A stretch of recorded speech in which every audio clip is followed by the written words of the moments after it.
Welcome to part 4. Subscribe and like for more.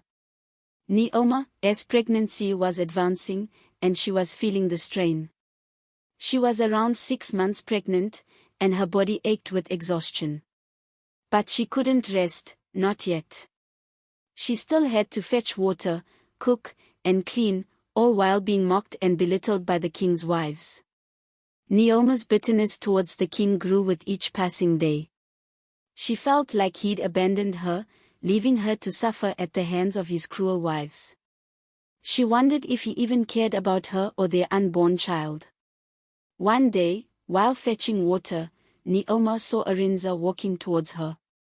She expected him to ask about her well-being or their child, but instead, he just glanced at her belly and nodded. "Hope my child is okay," he said, before turning and walking away. Naomi felt a surge of anger and hurt. That was all he cared about, his child, his legacy. Not her feelings, not her well-being. She realized that she was just a vessel to him, a means to an end. And in that moment, Naomi's heart hardened towards the king. The chief priest visited Naomi in the palace, concerned about her well-being.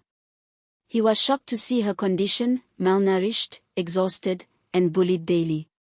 "Naomi, my child, what's happening to you?" he asked, his voice filled with compassion. Naomi broke down in tears, telling him everything: the bullying, the lack of food, the king's indifference. The chief priest listened, his face growing darker with each passing moment. "This is unacceptable," he said, his voice firm. "I will speak to the king, and this will stop." But Naomi knew it wouldn't be that easy. The king's wives had too much power, and the king himself seemed to have abandoned her. The chief priest noticed her skepticism. "Naomi, have faith. I will do everything in my power to protect you and your child." Naomi nodded, feeling a small glimmer of hope. Maybe, just maybe, things would change. The chief priest left, determined to confront the king. But as he walked, he couldn't shake off the feeling that something was terribly wrong in the palace. The atmosphere was thick with tension, and he feared for Naomi's safety. The chief priest was taken aback by the king's response. He had expected concern, empathy, or even anger towards those bullying Naomi. But instead, the king's only interest was in the gender of the child. "Have you checked if her energy is bringing a boy child or female child?" the king asked, his eyes gleaming with an unsettling intensity. The chief priest hesitated, sensing an opportunity to protect Naomi. If the king believed the child was a girl, he might lose interest and leave Naomi alone. "It is a girl child," the chief priest said, hoping his lie would bring Naomi some peace. The king's face fell, his expression darkening. "A girl child is of no use to me," he growled, dismissing the chief priest. The chief priest left the king's presence, feeling uneasy. He knew he had to find a way to keep Naomi and her child safe from the king's wrath.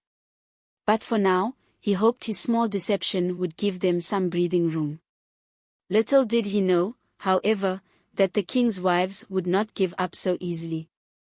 As months went by, Naomi's due date was almost due, and every day she felt the excitement to carry her child. She couldn't do much anymore because of the weight of the child. Kofi, the skilled warrior and most trusted man of the king, had always been loyal to his ruler.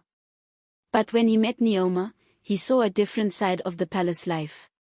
He witnessed the way the king and his wives treated her, and his heart went out to her. He felt pity for the young woman, who was clearly not loved or valued by her husband. As Kofi watched Naomi from afar, he noticed her strength and resilience. Despite the cruelty she faced, she remained kind and gentle. He found himself drawn to her, and soon, he began secretly helping her. He brought her food, medicine. He tried to speak to the king about Naomi's neglect, but he only got angry. But he wouldn't stop helping her in the little way he can. It brought great excitement to Naomi to have someone assist her in few choices. One day the chief priest came to visit Neoma. The chief priest saw Kofi helping Neoma by rubbing her feet. He felt happy that Neoma was not alone, but he knew the risk will be great, so he called Kofi and tried to talk to him. Kofi had already promised Neoma that he will stay like a brother to her, and he wasn't ready to stop. The king's wives knew about it, but none of them could do anything about it because he was the best warrior and the king's most trusted man. That alone brought happiness to Neoma. One evening, Kofi had gone for battle and she was alone. She felt pains of labor. Neoma's heart raced as she felt the pains of labor wash over her. She had been preparing for this moment, but she was still scared and alone. She and Kofi had planned for this day. But now no one was here. With a surge of determination, Neoma got out of bed and began to make her way to the secret place she had prepared for her child's birth. She had stashed away clean cloth, water, and herbs, hoping to create a safe and welcoming space for her baby. She tried calling for help, but no one maid heard her because it was late at night. The pain was becoming unbearable. Heavens heard her prayers. A palace guard heard her crying for help. As the palace guard approached, Neoma felt a mix of relief and fear. She didn't know if she could trust him, but she had no choice. She begged him to help her, and to her surprise, he nodded sympathetically. "I'll get the midwife," he said, quickly disappearing into the night. Neoma's pains intensified, and she felt like she was going to pass out. But then, she heard the sound of footsteps and the midwife's soothing voice. "Let's get you safe, Neoma," the midwife said, helping her to the secret birthing room. As the midwife tended to Neoma, the palace guard stood watch outside, ensuring they weren't disturbed. Neoma felt grateful for their care. The midwife turned to the palace guard and asked him to hit the bell, signaling that the queen was in labor.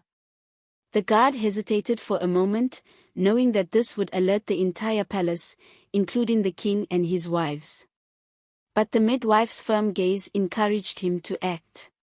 He nodded and stepped out into the night, his strong arm striking the bell with a loud clang. The sound echoed through the palace, a declaration to all that the queen's time had come. As the bell's reverberations faded, the midwife turned back to Neoma, her face focused on the task at hand. "Push, Neoma, your child is coming," she urged. Neoma gathered her strength, feeling the weight of her situation. She knew that this moment would change everything, and she steeled herself for what was to come. As Neoma pushed with all her might, the midwife encouraged her, "Just a little more, Neoma. Your child is almost here." The king, the elders, and the palace guard waited anxiously outside, their faces filled with a mix of excitement and concern.